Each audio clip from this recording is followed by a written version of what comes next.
Sir నమస్తే sir. నమస్తే అండి. సార్ ఇదివరకు రోజుల్లో పలానా ఊర్లో పలానా వాళ్ళకి క్యాన్సర్ వచ్చిందంట అనుకునేవాళ్ళం. ఇప్పుడు మన కాలనీలోనే ఇద్దరు ముగ్గురికైనా కంపల్సరీగా క్యాన్సర్ అనే పదం వినిపిస్తుంది. ఎందుకు ఇంత ప్రామినెంట్ అయింది సార్? మీరు అన్నట్టు క్యాన్సర్ ఇన్సిడెంట్స్ అంటే ప్రతి సంవత్సరం వచ్చే కొత్త క్యాన్సర్ కేసుల సంఖ్య గణనీయంగా పెరిగిపోతుందండి. 2022 లాస్ట్ టైం ICMR వాళ్ళు ఇచ్చిన ఎస్టిమేట్ అంటే 2 సంవత్సరాల క్రితం భారతదేశంలో 16.5 లక్షల న్యూ క్యాన్సర్ కేసెస్ కనుగొనబడ్డాయని ICMR వారు అంచనాకు వచ్చారు.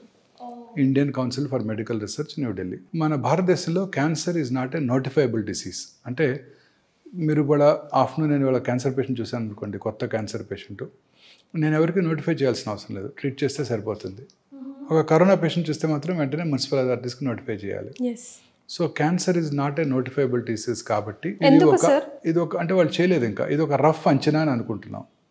సైంటిస్టులు అలాగే డాక్టర్స్ బిలీవ్ చేసేది ఏంటంటే 16 లక్షలు కాదు, more than 25 lakh new cancer cases భారతదేశంలో ఉంటాయని సైంటిస్టులు డాక్టర్లు గట్టిగా నమ్ముతున్నారు. సో క్యాన్సర్ ఇన్సిడెంట్స్ అందున అర్బన్ ఏరియాస్లో చాలా ర్యాపిడ్గా పెరిగిపోతుందండి. ఉదాహరణకి బ్రెస్ట్ క్యాన్సరే తీసుకున్నట్టయితే ప్రతి 4 నిమిషాలకి ఒక స్త్రీ బ్రెస్ట్ క్యాన్సర్ బారిన పడుతున్నారు ఇండియాలో. ప్రతి 6 నిమిషాలకి ఒక స్త్రీ గర్భసంచి ముఖద్వార క్యాన్సర్ వల్ల చనిపోతున్నారు. స్త్రీలలో ముఖ్యంగా ఈ 2 క్యాన్సర్స్ చాలా ప్రిడామినెంట్గా చూస్తున్నామండి. పురుషుల్లో కూడా ఈ గ్యాస్ట్రో ఇంటెస్టైనల్ ట్రాక్ క్యాన్సర్స్, ముఖ్యంగా సౌత్ ఇండియాలో oral cavity cancers, stomach cancer, urban ఏరియాస్లో మళ్ళీ కోలన్ క్యాన్సర్ కూడా చాలా ర్యాపిడ్గా ఇంక్రీజ్ అవుతున్నాయండి. సార్ ఇప్పుడు అర్బన్ అని స్పెసిఫై చేస్తున్నారు, వైజ్ దట్? సో ఇక్కడ ఎందుకు ఎక్కువ? ఇన్ఫ్యాక్ట్ డిఫరెంట్గా అనుకుంటాం కదా సార్. లేదండి, అర్బన్ ఏరియాస్లో పొల్యూషన్ ఎక్కువ. క్యాన్సర్ అవడానికి 2 ముఖ్యమైన కారణాలు. ఒకటి ఎన్విరాన్మెంటల్ ఫ్యాక్టర్స్, అంటే మన చుట్టూ ఉండే మన ఫ్యాక్టర్స్, అవి including our life style. Okay. Genetic factors చాలా చిన్న పర్సెంటేజ్ ఆఫ్ క్యాన్సర్స్కి దారితీస్తాయి. ఉదాహరణకి BRCA1, BRCA2 మ్యూటేషన్ అనాలిసిస్ కనుక ఉన్నట్టయితే బ్రెస్ట్ క్యాన్సర్, ఓవేరియన్ క్యాన్సర్ వచ్చే అవకాశాలు ఎక్కువగా ఉంటాయి. రెడ్ జీన్ మ్యూటేషన్ అనాలిసిస్ ఉన్నట్టయితే థైరాయిడ్ క్యాన్సర్ వచ్చే అవకాశాలు ఎక్కువగా ఉంటాయి. మెడలరీ కార్సినోమా థైరాయిడ్ అంటాము. అలాగే FAP gene, familial adenomatous polyposis coli gene ఉన్నట్టయితే కోలన్ క్యాన్సర్ వచ్చే అవకాశాలు ఎక్కువగా ఉంటాయి. ఈ జెనెటిక్ ఫ్యాక్టర్స్ కాకుండా ఎన్విరాన్మెంటల్ ఫ్యాక్టర్స్ అంటే మన లైఫ్ స్టైల్, అంటే మనం తీసుకునే ఆహారం, మన life style of living urban ఏరియాస్లో చాలా వేరీడ్గా ఉంటుంది. ఇప్పుడు ఉదాహరణకి మనం తీసుకునే ఆహారంలో సాచురేటెడ్ ఫ్యాట్స్ ఎక్కువగా ఉంటున్నాయి. ఈ పిజ్జాలు, బర్గర్లు, మైదా, ఇవన్నీ కూడాను అనేక రకాలైన కార్సినోజెన్స్ ఉంటాయి, క్యాన్సర్ కారకాలు ఉంటాయి. ఉదాహరణకి మనం డైట్ ఫస్ట్ కాన్సన్ట్రేట్ చేద్దాం. ఈ మైదా రోజు వాడే మైసూర్ బోండా దగ్గర నుంచి ఉప్మా దాకా, అలాగే ప్రతి కేక్లోను ప్రతి స్వీట్లోను వాడేదంతా కూడా హోటల్స్లో వాడే రుమాలి రోటీలు అన్నీ కూడా మైదాతో తయారు చేసేవి. సార్ మరి వెస్టర్న్ కంట్రీస్ వాళ్ళు కూడా ఎక్కువగా ఆల్ పర్పస్ ఫ్లవర్ మీద డిపెండ్ అవుతారు. మైదా వాడరు వాళ్ళు. సార్ పిజ్జాలు, బర్గర్, శాండ్విచ్లే కదా, మైదాలు తక్కువగా వాడతారు మేడం. అక్కడ కూడా చాలా ఎక్కువ cancer incidents. Welcome to it. Maida చాలా ఎక్కువ మైదా యూసేజ్ ఉన్న ఏరియాల్లో క్యాన్సర్ వచ్చే అవకాశాలు ఎక్కువగా ఉంటాయి. మైదా తయారు చేసే క్రమంలో వాడే కెమికల్స్ వల్ల కూడా క్యాన్సర్ వస్తుంది. మైదా తయారు చేసే క్రమంలో వాడే కెమికల్స్ వల్ల కూడా క్యాన్సర్ వస్తుంది. అలా కాకుండా ఈ సాచురేటెడ్ ఫ్యాట్స్ తీసుకున్న వాళ్ళలో ఒబేసిటీ ఎక్కువ ఉంటుంది. ఒబేసిటీ ఉన్న వాళ్ళలో breast cancer, colon cancer, ovarian cancer, endometrial cancer వచ్చే అవకాశాలు ఎక్కువగా ఉంటాయి. సో ఇది డైట్ పరంగా చూసినట్టయితే ఆహారపు అలవాట్లో, అలాగే ప్రతి ఫుడ్ ఐటమ్ కూడా ఇప్పుడు అంతా కూడా కల్తీ లేనిది లేదు. మీరే చూస్తున్నారు, రోజు ఫుడ్ సేఫ్టీ ఇన్స్పెక్టర్స్ ఎలా ఇన్స్పెక్ట్ చేసినప్పుడు పెద్ద పెద్ద మాల్స్లో ఇంక్లూడింగ్ రామేశ్వరం కేఫ్లో స్పాయిల్డ్ ఐటమ్స్ కనుగొనడం జరిగింది. ఇదే కాకుండా మనం కర్ణాటక గవర్నమెంట్ ఈ మధ్యనే పీచు మిఠాయి, కాటన్ క్యాండీలో రోడమిన్ B అనే కెమికల్ ఉంటుంది. పానీపూరిలో చేసే కెమికల్స్ అవన్నీ కూడా క్యాన్సర్ కారకాలని వాటినన్నింటిని కూడా బ్యాన్ చేయడం జరిగిపోయింది. ఈ మంచూరియా వేసే కలర్స్, ఆర్టిఫిషియల్ కలర్స్ అన్నీ కూడాను, ముఖ్యంగా ఈ చైనీస్ డిషెస్లో వాడే అజినమోటో అన్నిట్లో కూడా ఈ క్యాన్సర్ కారకాలు ఉన్నట్టుగా అనేక రకాలైన ఫుడ్ సేఫ్టీ ఇన్స్పెక్టర్స్ పర్యవేక్షణలో తెలిసింది. అయినప్పటికీ విరివిగా వాడుతున్నాము. తర్వాత రీయూజ్డ్ ఆయిల్స్, అదే ఆయిల్ వాడుతుంటారు. పొద్దున్నే మీరు మిర్చి బండి దగ్గర వారు బాండి పెట్టి ఆయిల్ పోస్తే సాయంకాలం రాత్రి అయిపోయే వరకు అదే ఆయిల్ వాడతారు. మరుసటి రోజు పొద్దున్న మిగిలిపోయిన ఆయిల్ మళ్ళీ పోసి కావాలంటే కొంచెం ఎక్కువ ఆయిల్ పోసి వాడతారు. అనేక రకాలైన కెమికల్ టాక్సిన్స్ వాటి నుంచి ఉత్పత్తి అవుతున్నాయి. మన ఇంట్లో వాడే మైక్రో ఓవెను, అలాగే టెఫ్లాన్ కోటెడ్ ప్యాన్స్ చాలా పాపులర్. ఒక 20 years బ్యాక్ మీకు గుర్తుందో, మీరు పిల్లలు మీకు తెలియదేమో, నాన్ స్టిక్ ప్యాన్స్. అవును సార్. నాన్ స్టిక్ ప్యాన్స్ నాకు ఒక 20-30 years back very popular. Yes. అందరూ అవే వాడేవారు. ఆయిల్ లేకుండా నేను దోశ వేసుకుంటాను, ఆయిల్ లేకుండా ఆమ్లెట్ వేసుకుంటాను అని అవే వాడేవాళ్ళు. దాంట్లో వాడే ఆ టెఫ్లాన్ కోటింగ్ నుంచి వచ్చే కెమికల్స్ అన్నీ కూడా 100% క్యాన్సర్ కారకాలు. My God. అలాగే ఫ్రూట్స్లోను వెజిటబుల్స్లోను ఉండే lot of anti cancer substances ఉంటాయి, యాంటీ ఆక్సిడెంట్స్ ఉంటాయి. వీటిల్లో క్యాన్సర్ రాకుండా చేసే ఉంటాయి. సో ఇవన్నీ కూడా ఫ్రూట్స్ గ్రీన్స్ వెజిటబుల్స్ ఎక్కువగా తీసుకుంటూ, రెడ్ మీట్ ఇవన్నీ తక్కువగా తీసుకుంటూ, ఒమేగా-3 ఫ్యాటీ యాసిడ్స్ ఎక్కువగా ఉండే సీ ఫిష్ని తీసుకోవటం వల్ల కూడా క్యాన్సర్ వచ్చే అవకాశాలు బాగా తక్కువగా ఉంటాయి. క్యాన్సర్తో పాటు హార్ట్ అటాక్స్, సెరిబ్రోవాస్కులర్ యాక్సిడెంట్స్ కూడా తక్కువగా వస్తుంటాయి. ఈ లైఫ్ స్టైల్లో ఫుడ్ అనేది ఒక ఇంపార్టెంట్ ఐటమ్. సో ఇప్పుడు ఫస్ట్ ఆఫ్ ఆల్ ఫుడ్కే ఫస్ట్ ప్రిఫరెన్స్ ఇస్తున్నారు సార్. ఇంటేక్ వల్లే మ్యాక్సిమం వస్తున్నాయి. అందుకని ఇంట్లో హోమ్ కుక్డ్ ఫుడ్స్, బయట వాడే ఆయిల్స్ అన్నీ కూడా పెద్ద పెద్ద స్టార్ హోటల్స్లో వాడే ఆయిల్స్ కూడా డెఫినెట్లీ అన్నీ కూడా క్వాలిటీలో కాంప్రమైజ్ అవుతున్నారు. ఇది నెంబర్ 1. నెంబర్ 2 మన లైఫ్ స్టైల్. విపరీతంగా ఎప్పుడు కూడా ఎయిర్ కండిషన్డ్ ఆఫీసుల్లో కూర్చోవటం, సన్లైట్కి ఎక్స్పోజ్ అవ్వకపోవటం, సెడెంటరీ లైఫ్ స్టైల్కి అలవాటు పడి ఒబేసిటీ వన్స్ అగైన్. ఆ తర్వాత చాలామంది ఇప్పుడు ఈ బీపీఓ ఆఫీస్లో పనిచేస్తుంటారు. రాత్రిపూట మీరు గచ్చిబౌలి వస్తుంటే అన్ని టాల్ బిల్డింగ్స్ నిండా వెల్ లెట్ బిల్డింగ్స్, లక్షలాది మంది ఎంప్లాయీస్ పనిచేస్తున్నారు. చాలా హ్యాపీగా ఉంది, మన పిల్లలందరికీ మంచి ఉద్యోగాలు దొరుకుతున్నాయి రాష్ట్ర ప్రజలకు అందరికీ అని కూడా అనుకుంటున్నాం. ఆ బీపీఓ ఆఫీస్లో పనిచేసే నైట్ టైం పనిచేసే వాళ్ళందరిలో కూడా breast cancer, colon cancer, ovarian cancer, lung cancer వచ్చే అవకాశాలు ఎక్కువగా ఉంటాయి. Because of sleeping patterns. మన రిథమ్ దెబ్బతింటోంది. రాత్రిపూట పడుకోవాలి, చక్కగా సాయంకాలం 7-8 డిన్నర్ చేసుకుని 9 o'clock లోపల పడుకుంటే, అది కూడా డార్క్ రూమ్లో పడుకుంటే, బెడ్ లైట్ లేకుండా పడుకుంటే పొద్దున్నే 1 o'clock 2 o'clock మెలటోనిన్ అనే హార్మోన్ ఉత్పత్తి అవుతుంది. ఆ melatonin strong anti cancer properties. ఇప్పుడు మనం అంతా ఏం చేస్తాం, ఇంక్లూడింగ్ మీరు నేను కూడా, రాత్రి 11 దాకా పని చేస్తున్నాము, లేకపోతే 10 దాకా పని చేస్తున్నాము, ఇంటికి వెళ్ళి 1 గంట టీవీ చూస్తూ, ఆ తర్వాత పడుకున్నప్పుడు కూడా ఆ మొబైల్ స్క్రీన్ చూస్తూ, ఆ రోజు ఆ వాట్సాప్ మెసేజ్లకు ఆన్సర్స్ పెట్టి న్యూస్ చూసుకొని పడుకుంటున్నాం, ఆ బ్లూ స్క్రీన్ చూస్తూ పడుకుంటున్నాం. ఇంకెక్కడ ఉత్పత్తి అవుతుంది మెలటోనిన్ హార్మోన్? ఉత్పత్తి అవ్వదు. It has a strong anti cancer properties. So అందరూ కూడా రిథమ్ దెబ్బతింటోంది. పైగా బెడ్ లైట్ వెల్ లిట్ రూమ్లో పడుకున్నా మెలటోనిన్ హార్మోన్ ఉత్పత్తి అవ్వదు. బెడ్ లైట్ అవాయిడ్ చేయాలి, ఎస్పెషల్లీ వైట్ లైట్, అన్ని లైట్స్ అవాయిడ్ చేయాలి. ఎక్సెప్ట్ ఇఫ్ ఎట్ ఆల్ ఇంకా మీకు మరీ భయంగా ఉంటే లైట్ లేకుండా పడుకోవడానికి చిన్న రెడ్ లైట్ వాడండి, అంతే తప్ప మిగతా ఏ లైట్ వాడకూడదు. దానివల్ల ఈ మెలటోనిన్ హార్మోన్ ఉత్పత్తి అవ్వదు. ఆ ఉత్పత్తి అవ్వకపోతే దానికి కావాల్సిన దానికి ఒక ఇంపార్టెంట్ మనకి ప్రొటెక్టివ్ ఏజెంట్, అది క్యాన్సర్ రాకుండా, అది మిస్ అవుతున్నాం. ఇది ఈ 2 వెరీ వెరీ ఇంపార్టెంట్. అలాగే తీసుకునే ప్రతి ఫుడ్ ఐటమ్ కూడా మేడం, ఇప్పుడు మనం తీసుకునే కార్బోహైడ్రేట్స్ సోర్స్ ఎక్కువైపోతుంది. వైట్ రైస్, ఈ వైట్ రైస్కి బదులు మనం దంపుడు బియ్యము, పార్బాయిల్డ్ రైస్ అవి తీసుకున్నట్టయితే డెఫినెట్గా న్యూట్రిషియస్గా ఉంటాయి. అలాగే white rice, white maida, white sugar is equally dangerous అండి. మనం ఎంతవరకు కార్బోహైడ్రేట్స్ తీసుకోవాలి, ప్రిఫరబుల్లీ ఆ carbohydrates 50% of our diet should contain carbohydrates. Carbohydrate, preferably that carbohydrate should come from, not from white sugar. It should come from fruits. It should come from some raw sugar, like brown sugar or jaggery. It should come from that. White salt is equally dangerous. Cancer కారకానికి, ఒబేసిటీకి, అనేక రకాలైన cardiovascular ప్రాబ్లమ్స్కి కూడా white salt is very dangerous. ఇవన్నీ కూడా మనం avoid చేయగలగాలండి. ఇవన్నీ అవాయిడ్ చేస్తే ఖచ్చితంగా మనం క్యాన్సర్కి దూరంగా ఉండడానికి అవకాశం ఉంటుంది. అలాగే పొల్యూషన్ అండి. ఇప్పుడు మీరు సిగరెట్ స్మోక్ చేయక్కర్లేదు, మీరు ఈ హాస్పిటల్ బయట ఒక 15 నిమిషాలు నుంచోండి, 50 cigarettes తాగిన పొల్యూషన్ మీకు వచ్చేస్తుంది. Because of pollution. పంజగుట్ట చౌరస్తాలో మీరు 5 నిమిషాలు నుంచుంటే చాలు, మీరు ఖచ్చితంగా 50 cigarettes స్మోక్ చేస్తే ఎంత ఇల్ ఎఫెక్ట్స్ ఉంటాయో అంత ఇల్ ఎఫెక్ట్స్ ఉంటాయి. కానీ మనం ఇప్పుడున్న సర్కమ్స్టాన్స్ ఇవన్నీ అవాయిడ్ చేయలేం కదా సార్, మరి ఎట్లా మనల్ని ఎలా ప్రిపేర్ చేసుకోవాలి? సో అలాగే ఎన్విరాన్మెంటల్ పొల్యూషన్తో పాటు ఆక్యుపేషనల్ హజార్డ్. బార్బర్స్ రోజు డై చేస్తుంటారు, దే గెట్ క్యాన్సర్. లూజ్గా అంటే పెయింట్స్ అమ్మే వాళ్ళలో క్యాన్సర్ వచ్చే అవకాశాలు ఎక్కువగా ఉంటాయి. డెఫినెట్గా క్యాన్సర్ వచ్చే అవకాశాలు ఎక్కువగా ఉంటాయి. ఇవన్నీ కూడా కెమికల్స్ అండి. తర్వాత అనేక రకాలైన industrial pollution, asbestos industry, dust ఎక్కువగా ఉండే అనేక సిమెంట్ ఇండస్ట్రీ, ఆ తర్వాత కోల్ మైన్స్. రామగుండం తీసుకోండి, most polluted city in the world. Open cast mines, coal ban చేస్తున్నారు, సూపర్ థర్మల్ పవర్ ప్లాంట్, అబ్బా 22,000 మెగావాట్ పవర్ ప్లాంట్ అని ఆనందపడ్డారు మనకి ఇచ్చామని.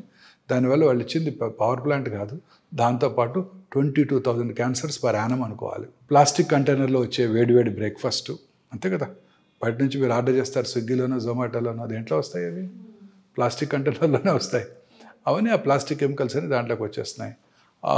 బాటిల్డ్ వాటరు, అది ఎండలో ఒక అరగంట పెట్టామంటే ఆ టాక్సిన్స్ అన్నీ ప్లాస్టిక్స్లో ఉన్న ఆ ప్లాస్టిక్ మైన్యూట్ ట్రే, ఇవన్నీ కూడా ట్రేసెస్ అన్నీ వాటర్లోకి వచ్చేస్తాయి.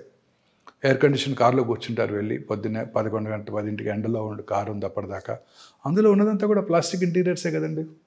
మీరు కారు ఆన్ చేయగానే ఆ వేడికి అదంతా కూడా మనం ఇన్హేల్ చేస్తాం.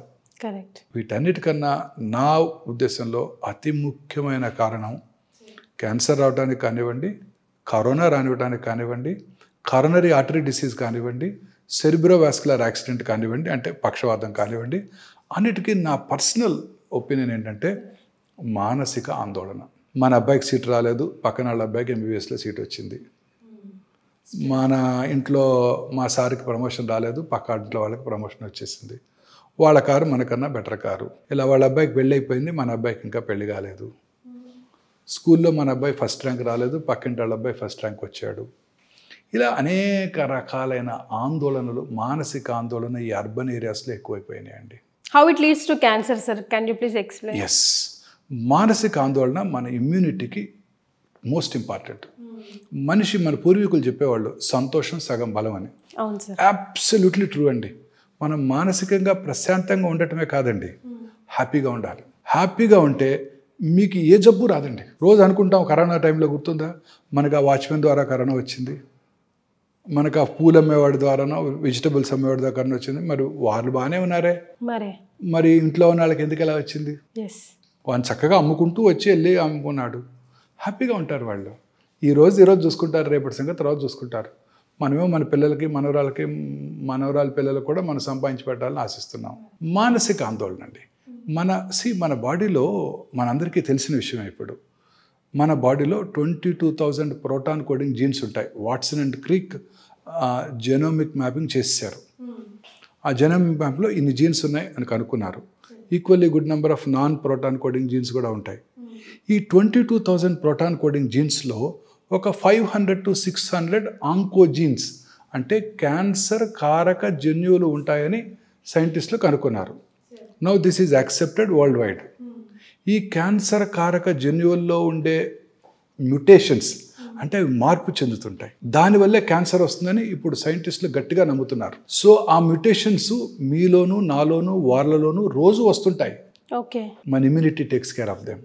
మన ఇమ్యూనిటీ ఎప్పుడైతే దెబ్బతిందో అప్పుడు ఆ మ్యుటేషన్స్ ఎక్కువగా వ్యాప్తి చెంది క్యాన్సర్కి దారితీస్తాయి. ఒక వెరీ ఇంట్రెస్టింగ్ ఎగ్జాంపుల్ అండి. ఒక పేషెంట్కి మెలనోమా వచ్చింది, అంటే స్కిన్ క్యాన్సర్. అది మెలనోమా స్కిన్ క్యాన్సర్ అమెరికాలో క్యూర్ అయిపోయింది.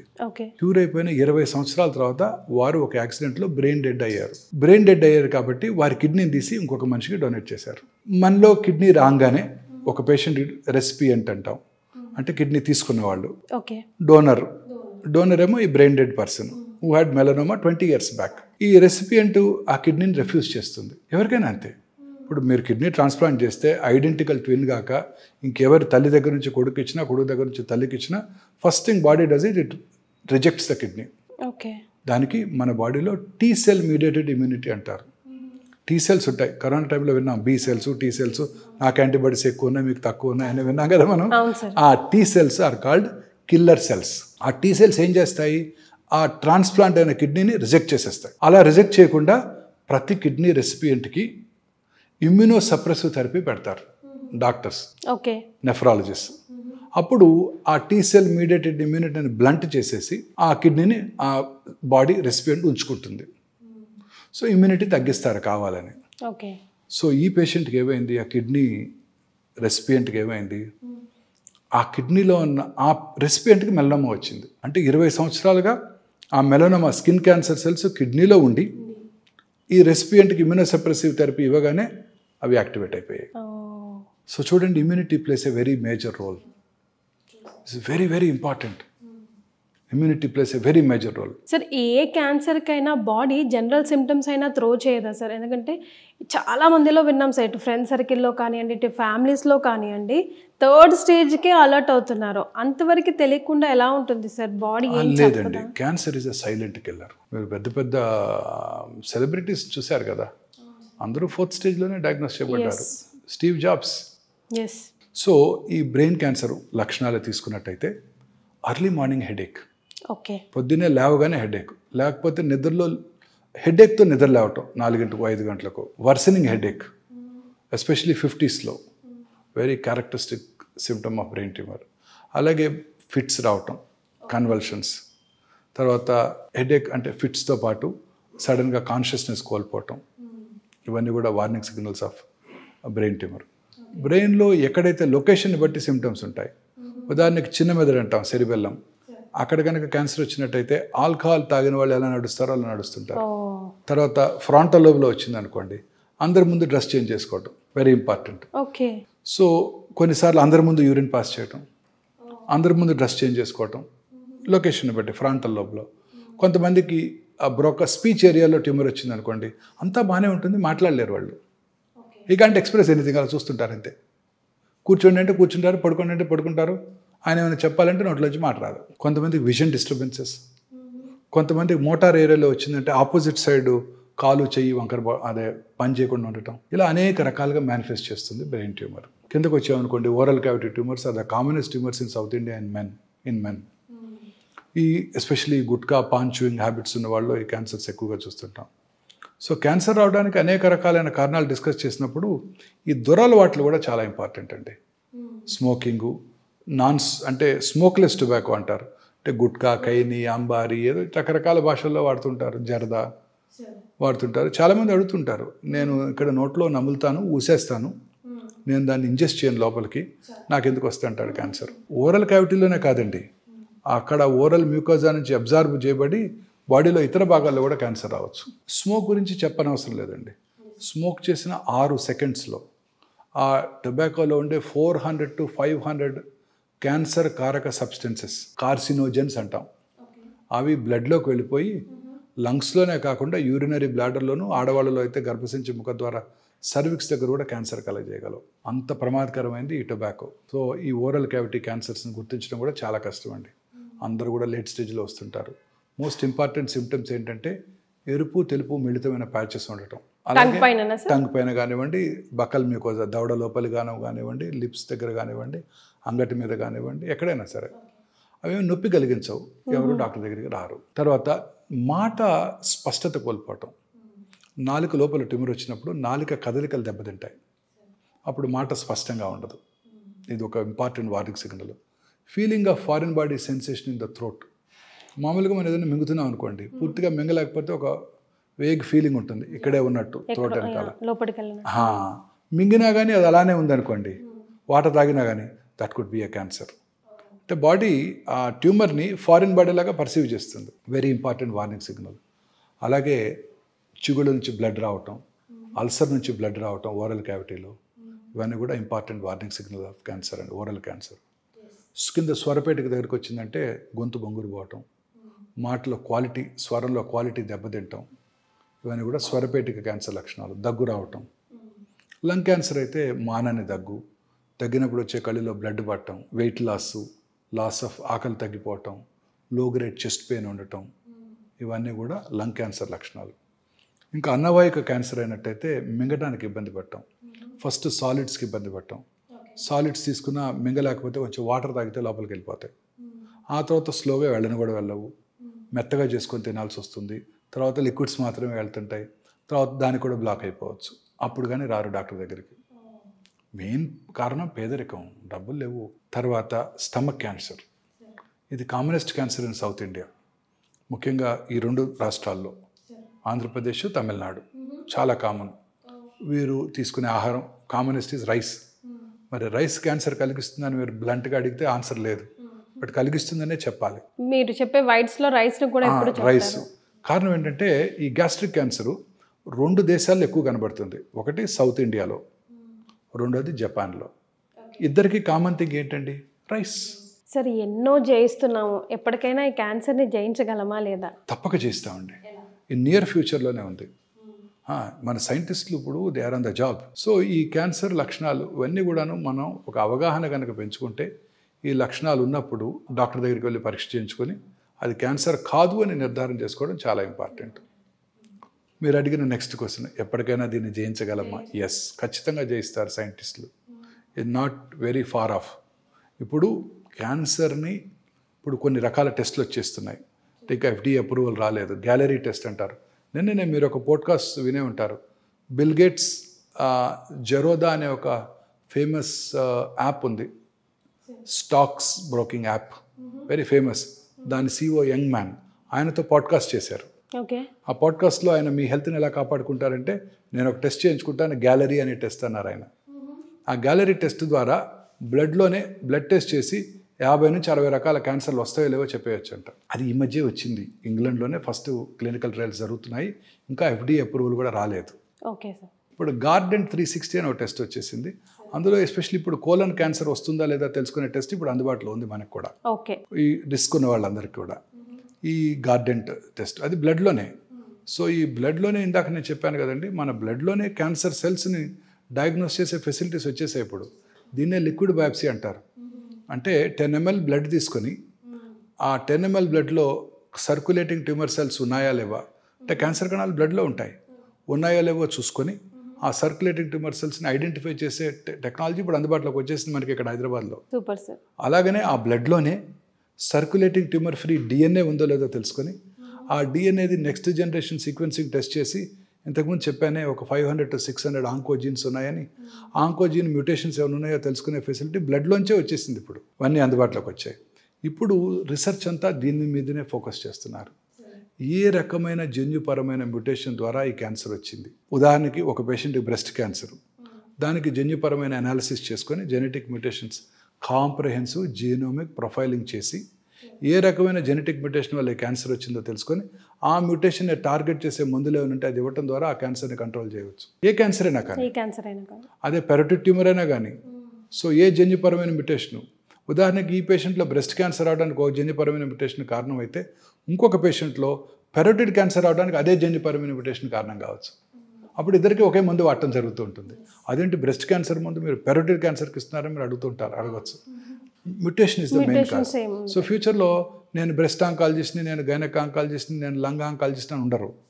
జన్యుపరమైన మ్యూటేషన్ ఆంకాలజిస్ట్, నేను CRB2 యాంటీజెన్ ఆంకాలజిస్ట్ని, EGFR ఆంకాలజిస్ట్ని, ROS1 ఆంకాలజిస్ట్ని అని పెట్టుకోవాల్సి ఉంటుంది. సో ఫ్యూచర్లో ఈ కాంప్రహెన్సివ్ జెనోమిక్ ప్రొఫైలింగ్ చేసి ఆ జన్యుపరమైన మ్యూటేషన్ ఐడెంటిఫై చేసి ఆ మ్యూటేషన్ని టార్గెట్ చేసే మందుల ద్వారా మనం క్యాన్సర్ని జయించగలుగుతాం. సార్, ఇప్పుడు ఒక ఫ్యామిలీలో ఎవరికైనా పెద్దవాళ్ళకి బ్రెస్ట్ క్యాన్సరే ఉందనుకోండి, ఆ ఫ్యామిలీ పర్సన్స్కి వచ్చే అవకాశాలు ఎంతవరకు ఉంటాయి? మరి వాళ్ళకి పాపం ఇప్పుడు మనం లైఫ్ స్టైల్ చేంజెస్ అంటున్నాము, ఫుడ్ చేంజెస్ అంటున్నాం కదా సార్. పాపం వాడి లైఫ్ స్టైల్ బాగానే ఉంటుంటుంది కాబట్టి జీన్లో ఉంది కాబట్టి వీడికి వచ్చి ఉంటుంది. సో వాడు ఎట్లాంటి ప్రికాషన్స్? వంశపారంపర్యమైన జబ్బు కాదు. కొన్ని వేళ్ల మీద లెక్క పెట్టగల కొన్ని క్యాన్సర్స్, ఉదాహరణకి బ్రెస్ట్, థైరాయిడ్, ప్యాంక్రియాసు, ప్రాస్టేటు, కోలను, ఓవరీ. కానీ ఇవే మోస్ట్ కామన్. ఈ 6 క్యాన్సర్స్ కనుక ఉన్నట్టయితే వారి ఫస్ట్ జనరేషన్ వారి రిలేటివ్స్లో క్యాన్సర్ వచ్చే అవకాశాలు సాధారణ ప్రజానీకన్నా కొంచెం ఎక్కువ, అంతే తప్ప వస్తుందని కాదు. ఇందాక నేను చెప్పిన జెనెటిక్ కాజెస్ వేరు. BRCA1, BRCA2, యాంజెలినా జోలీ ఎగ్జాంపుల్ చెప్పాను, అవి వేరు. అవి కాకుండా రొటీన్గా ఇవి కొంచెం ఎక్కువ తప్ప వాళ్ళకి వస్తుందని కాదు. క్యాన్సర్ వంశపారంపర్యమైన జబ్బు కాదు, అంటువ్యాధి కాదు. సో భర్త నుంచి భార్యకి వాళ్ళకి అలా వచ్చే అవకాశాలు లేవు. సో దాని గురించి ఆందోళన పడాల్సిన అవసరం లేదు. సో వ్యాక్సిన్ సంగతి ఏంటి సార్? అన్ని క్యాన్సర్స్కి వ్యాక్సిన్ మనకి ఇప్పటికి అందుబాటులో లేవు. గర్భసంచి క్యాన్సర్, హ్యూమన్ పాపిలోమేటస్ వైరస్ ఇన్ఫెక్షన్ వల్ల క్యాన్సర్ వస్తుందని మనం తెలుసుకున్నాము. కాజ్ అండ్ ఎఫెక్ట్ అంటే ఈ వైరల్ ఇన్ఫెక్షన్ వల్ల ఈ క్యాన్సర్ వస్తుందని తెలుసుకున్నాము. ఆ వైరస్కి వ్యాక్సిన్ అందుబాటులోకి వచ్చేసింది.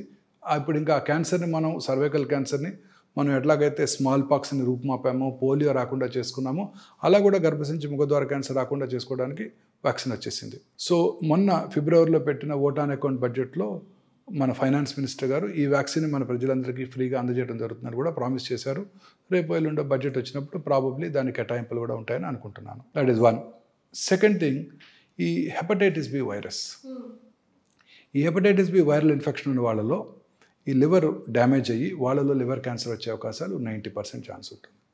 సో దానికి ఇప్పుడు వ్యాక్సిన్ అందుబాటులోకి వచ్చేసింది. మన పిల్లలందరూ కూడా యూనివర్సల్ ఇమ్యునైజేషన్ ప్రోగ్రాంలో వ్యాక్సిన్స్ ఇచ్చేస్తున్నారు. ఇంకా మిగతా క్యాన్సర్స్కి వేటికి వ్యాక్సిన్ కనుగొనబడలేదు. సో కనబడుతుందా సార్, వస్తుందా ఫ్యూచర్ టు కమ్? నా ఉద్దేశానికి వ్యాక్సిన్ కూడా అవసరం లేదు. ఆ జన్యుపరమైన మ్యూటేషన్ కనుక్కుంటారు, ఆ మ్యూటేషన్కి టార్గెట్ చేసే మెడిసిన్స్ వచ్చేస్తాయి, దాంతోనే క్యూర్ అయిపోతున్నారు క్యాన్సర్ అని నేను అనుకుంటాను. Super sir, thank you so much for joining us sir. Thank you madam, thanks అండి.